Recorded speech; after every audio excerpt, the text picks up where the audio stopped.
History class 40 इतिहास के पूरे क्लास को हम संक्षिप्त में पढ़ रहे हैं। आज क्लास 40 को पढ़ेंगे। पिछली क्लास में मुस्लिम आक्रमणकारियों के पहले जितने भी वंश थे सबके बारे में पढ़ चुके हैं। अब आगे राजपूत काल।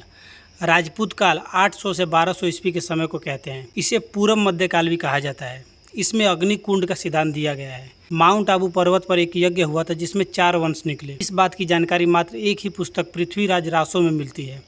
यह पुस्तक चंद्रवरदाई की है। यह पृथ्वीराज चौहान के दरबारी कवि थे।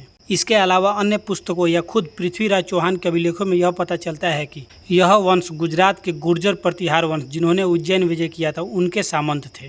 राजपूत काल में कुल 4 वंश थे जिनमें 3 हम पढ़ चुके हैं। पहला प्रतिहार वंश, दूसरा परमार वंश, तीसरा चालुक्य वंश, चौथा चौहान वंश पढ़ना है। चौहान वंश प्रतिहार वंश के ही सामंत थे। चौहान वंश के संस्थापक वासुदेव को कहा जाता है। इन्हें सिंह राज के नाम से भी जाना जाता है। यह वंश राजस्थान के अजमेर से निकला। इस वंश के अगले शासक अरुणोराज चतुर्थ विसल देव थे। इन्होंने ही हरिकेली नामक पुस्तक को लिखा था। यह संस्कृत भाषा में है। इनके समय ही अजमेर में एक संस्कृत विद्यालय था जिसे 2.5 दिन में कुतुबुद्दीन ऐबक ने तुड़वा दिया था और उस पर कुछ निर्माण करके 2.5 दिन का झोपड़ा नाम दिया। इस वंश के सबसे योग्य शासक पृथ्वीराज तृतीय थे। इन्हें ही पृथ्वीराज चौहान कहा जाता है। इन्हें राय पिथौड़ा भी कहा जाता है। इन्होंने अजमेर से जाके हरियाणा और दिल्ली के क्षेत्र पर कब्जा कर लिया था। अफगानिस्तान में एक जगह है गौर, वहीं का मोहम्मद गौरी था।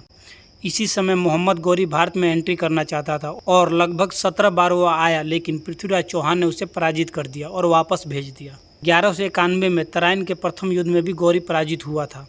तराइन हरियाणा में एक छोटा सा जगह है। इस समय मालवा का शासक जयचंद था। इनकी बेटी संयोगिता पृथ्वीराज चौहान को पसंद करती थी। यह बात जयचंद को पसंद नहीं आई। तब जयचंद ने आनन फानन में संयोगिता का स्वयंवर रख दिया और द्वारपाल के रूप में पृथ्वीराज चौहान की मूर्ति लगा दी। संयोगिता ने उस मूर्ति को ही माला पहना दिया। पृथ्वीराज चौहान को इस बात का पता चल गया था कि जयचंद उनकी मूर्ति बनाकर उनका अपमान करना चाहता है। इस बात से गुस्सा होकर पृथ्वीराज चौहान अपनी सेना के साथ स्वयंवर में पहुंच गए और बीच स्वयंवर में से ही संयोगिता को उठा ले गए। इस बात का बुरा जयचंद को लगा। तब इसने मोहम्मद गौरी को संदेश लिखा और गौरी के साथ मिलकर तराइन के दूसरे युद्ध 1192 में पृथ्वीराज चौहान को धोखे से पराजित कर दिया।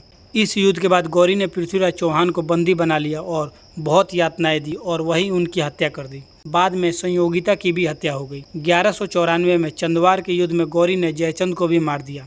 तब जयचंद ने गौरी से कहा था कि ये अपराध है, तुम मुझे नहीं मार सकते। गौरी ने कहा कि मैं उस राजा को क्यों नहीं मार सकता जो 2 साल पहले मुझसे युद्ध करने आया था। तुम ही बताओ, अपनी खुद की बेटी की हत्या कराना और खुद के दामाद की हत्या कराना यह भी तो अपराध है।